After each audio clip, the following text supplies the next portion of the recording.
Championship Final Four week has arrived at the Bourbon Barkeep. Yeah, welcome. It's been a grind. It has. It's been 5 weeks of hard decisions, hard grading. Yeah. Merciless grading, really. Yeah. Didn't hold back on a couple. But we made it to the mountaintop. 4 weeks, 4 quadrants. We had 4 bottles with each quadrant, and we crowned one of which the winner, which moved on to this week, the Final Four. Yes. So we had everybody was under $85 and 115 proof. Correct. So distillery-wise, we narrowed it down to some of our favorite distillers, and then we actually had the category for the Cinderella to where kind of the smaller distillers. Right. Hence Tumblin Dice. They should get their Proof due. and Wood. Yeah. They should get their due. So we had Proof and Wood. Tumblin Dice came out of the Cinderella bracket, which I would argue was the toughest grading by far. But yeah, and like as we said last week, we did pick 4 bottles from small distillers that we kind of already knew we really liked. So it was tough because we knew walking in, like it was 4 great bottles. And gettable though. Yeah, correct. So small but gettable. We plugged this last time to where this is actually in a link down below. So if this does win and you're intrigued by the tasting notes, there's a link down below to a site that actually sells it for actually a pretty good price. Love Scotch, yeah, under $60. You just used it, right? I did just use it for Tumblin. a new Tumblin, yeah, among a couple other things, but yeah. So moving on from the Cinderella bracket, Yeah. we have Knob Creek, Jim Beam. Yep. That was a tough one. We almost had an upset. Won't spoil it. 'Cause We won't spoil it, you yeah. can still go see. That was the This first was really weekend. close. Yeah, Knob Creek really squeaked one out. Yep. Then we went on to Heaven Hill. Yep. Newly acquired, from the sound of it, Widow Jane by Heaven Hill. So kind of a surprise entry, if you will. It kind of fits the current NCAA landscape, you know, all the NIL transfers, you're kind of buying success at this point. Well, Heaven Hill bought success with Widow Jane. Maybe shouldn't have been here, but is here. Right.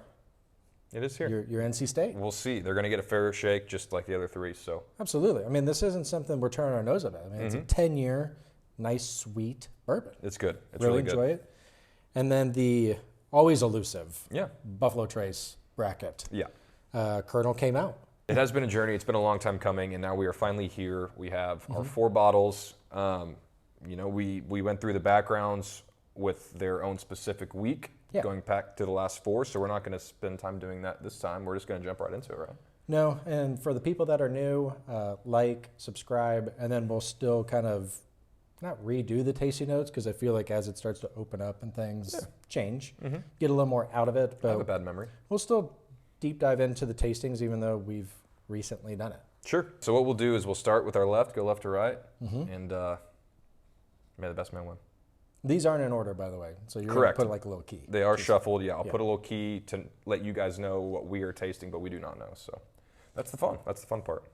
To you, man. Put in the spin cycle already. To you guys, if you've been Cheers. here through the entirety of our March Madness, I'm sure it's been a grueling grind as well. Grueling grind. It's tough to say. Yeah, I won't critique it. I'm not going to jump in and do it. That's I for need sure. a sip is what I need. Yeah. Who will cut down the nets? In reality, it'll be UConn, but That's nice. That's nice. There's a little nice mint and oak to it. yeah. I definitely get that mint. It's like a frosty mint, like a wintergreen type of mint. Oh, I thought you meant like a Wendy's. I was like, No, that's no, no, chocolate. no. It's like one of those mints that's like it feels like it's cooling your throat, I let would alone even- my nostrils. I would even say like an Andes mint. Get a little chocolate in there. Very dark. Like an Andes chocolate that I'm going to put in my mouth. Sure.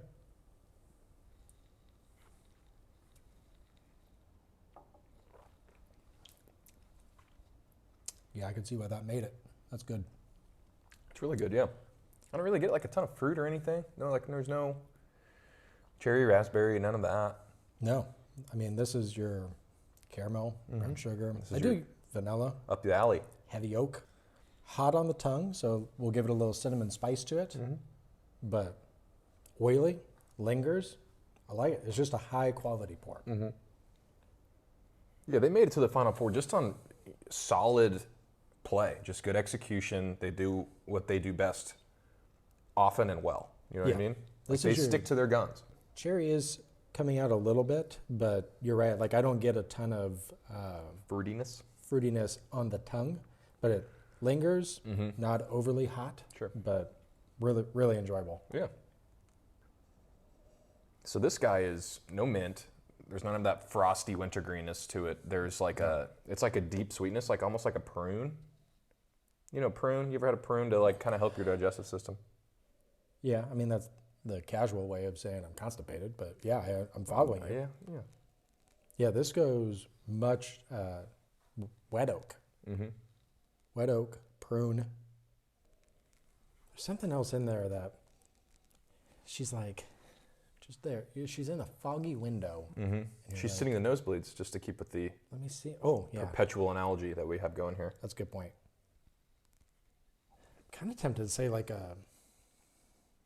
what's like an overly sweet peanut butter? Like Reese's is still kind of peanut buttery. This is like an ultra sweet peanut butter. See, peanut butter is already like kind of sweet. It's like a candied peanut butter though. Maybe like there's got to be something out there. Like a peanut butter shake?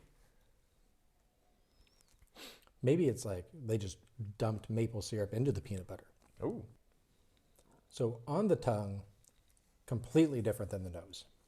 Much brighter, almost like a pear. Much lighter, brighter than glass 1. Yeah. It's really good. It's nice. I don't feel anything in my chest. It's pretty lame for the most part after the palate, to be completely fair. Yeah. Whoa, man. Okay. This one's here to party. I was gonna say I get like a tart sweetness, like a little cran juice for the is it urinary tract? Is that what that's meant for? We're just out here helping people Just stay healthy, guys. You know, get their bodies clear cleansed. out. Yeah. If you guys don't do like a kind of support cleanse every 6 months or so, I'd highly suggest it. That's true. Drop a few pounds, feel a little bit better, less bloated. Or you could just pick your toddler up from school and get the flu. Yeah. Like a tart sweetness is what I get mostly. There's a little bit of still kind of like that damp oak that we got number 2. I kind of get a little bit behind the tart cran type of sweetness. The one that makes the little behind the jaw kind of water a little bit. I see your oak. I'm going to raise you peach, cinnamon, and vanilla ice cream.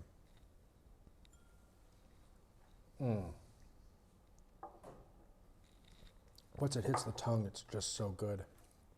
Wow. There's the peach. Got a little on the nose, and it's full force on the palate. That's just really good. The rush of stewed That's peach pie. It's peach pie. It goes from like a nice, I'm picking a peach off the tree from the nose into a stewed peach on the tongue. Yeah. Finishes with a beautiful cinnamon I was going to say, this is like peach pie, but you just doubled the cinnamon in the recipe. Like you want a little bit more of that bite to it. Yeah. All right. Yeah. Number 4. There's not even too much to dive in. Like it's so pronounced peach cobbler with vanilla ice cream. You're like, well, if I'm giving you anything else, I feel like I'm making it up. Sure. Wake up, glass 4. What you got? Oh, okay. Like that. It's like a pastry. You get some nice fresh baked bread. Yeah, this is a little more weedy than the other 3, I think. There's a little bit of fruit, not much. Yeah, I'm trying to pull out which one it is.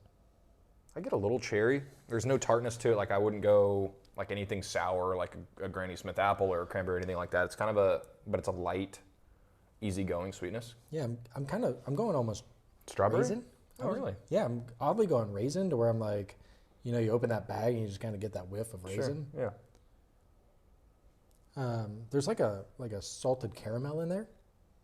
Like I like the nose. I get some salt to it. Yeah, I like the nose. It's kind of light in the sense that like you do have to kind of put your snout in it to really like get all of what I think it has to offer. But there's a lot of salt bite right in the back. Yeah, a little bitterness. Yeah, this is one to where, unlike glass 1, this one may have squeaked in. This one's not my favorite. Yeah, and that's fine. When you have a final 4-3 lose.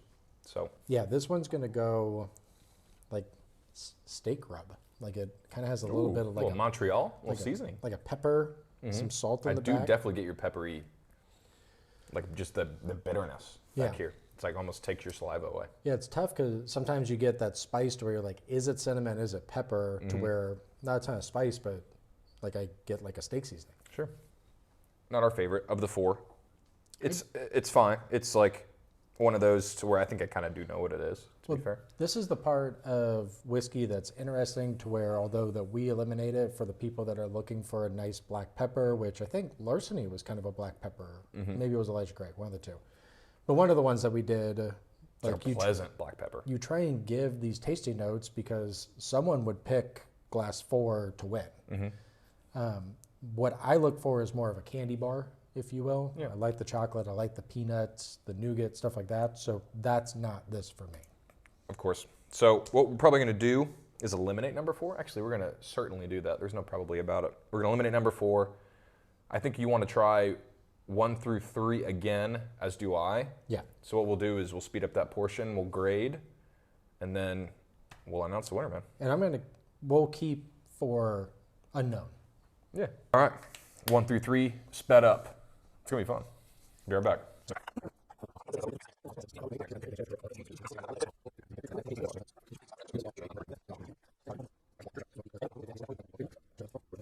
Okay.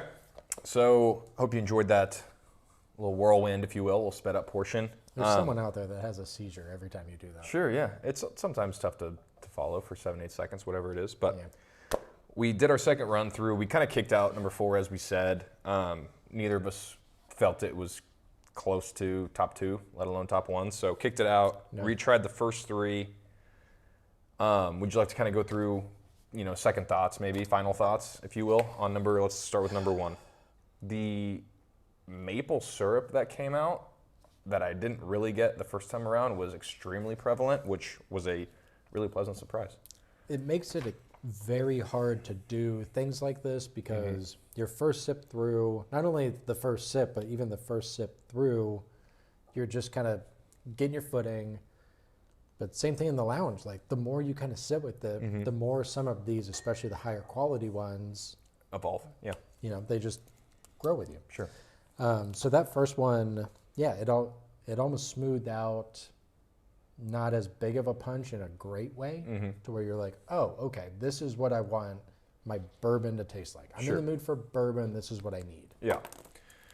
Number 2, not as much change from initial sip to second time around, but still just like a really, really good bourbon. That prune is still extremely, I hate to use the word prevalent again, but I'm struggling with synonyms. I'll go prevalent again. I would say it smoothed out as well, because you're talking, we're swirling quite a bit. We're trying to speed up maybe the a little less aeration burn process. for sure. Less burn, more of like a really nice, rich caramel started to come out, and it made it extremely difficult to figure out between definitely 1 and 2, because those were closer related. Sure. Yep. And then last but not least, obviously number 3. That peach cobbler with just the extra dose of cinnamon. Yeah. I'll save my feedback on glass 3 once we kind of figure out the scoring, because I'm curious where it lands. Okay. So we basically crowned number 4 our last place.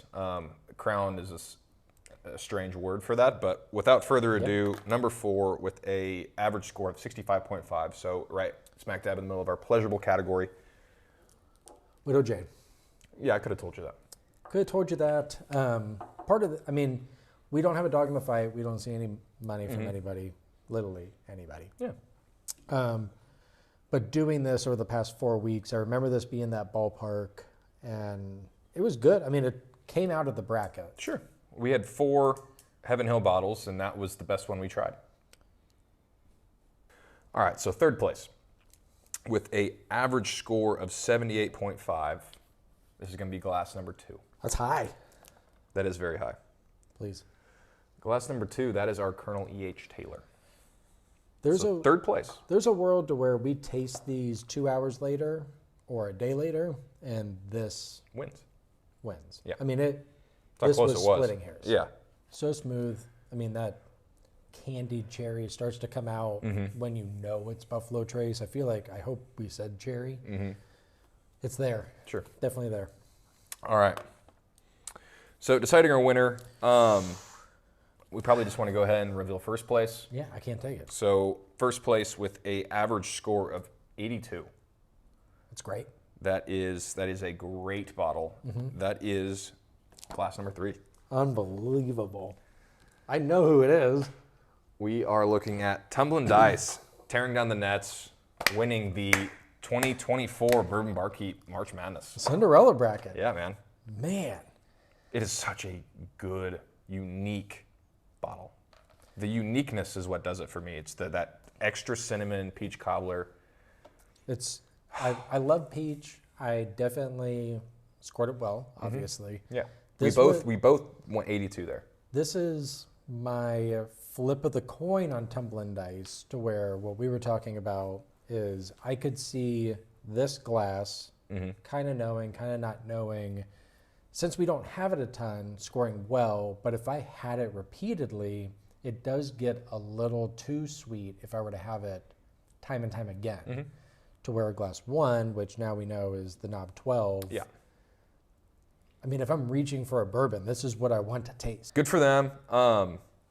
Proof and wood, I mean, I know it's an MGP. Yeah. MGP product. So take that for what it is. It's almost kind of disappointing that it's an MGP product that tore down the nets, but it is what it is. Hey, it's the best bourbon we tried out of 16. They deserve it. You know, I mean, there were a couple bottles to where I wish we could have added in more into the final. The Old Grandad 114 comes to mind, the Twix in a glass. Yeah, the way we formatted it, it sometimes kind of bit us in our own ass in the sense that we probably tried 3 or 4 bottles that were better than Widow Jane along the line. However, that just won the Heaven Hill bracket. So yeah, it's like NC State. I was going to say, I mean, that's the definition of March Madness at this point. Right. You win your region, you're in the Final Four. Survive and advance. That's what Widow Jane did. She got to the dance and got a bit exposed. Sure. You know, but for the people out there that like a salty and pepper whiskey, all 15 of you, there you go. You're welcome. Yeah. Well, moving forward, I am kind of looking forward to getting away from the bracket style. We have something cool coming next week, so please tune in for that. But without further ado, man, to Tumblin Dice. Well, you know how you tune in. You like and subscribe. Like, subscribe. For the second plug, yeah. Boom. There we go. To you, man. To you guys. Thanks for being here. Three. Yeah, we have to choose the winner. Oh. To Tumblin.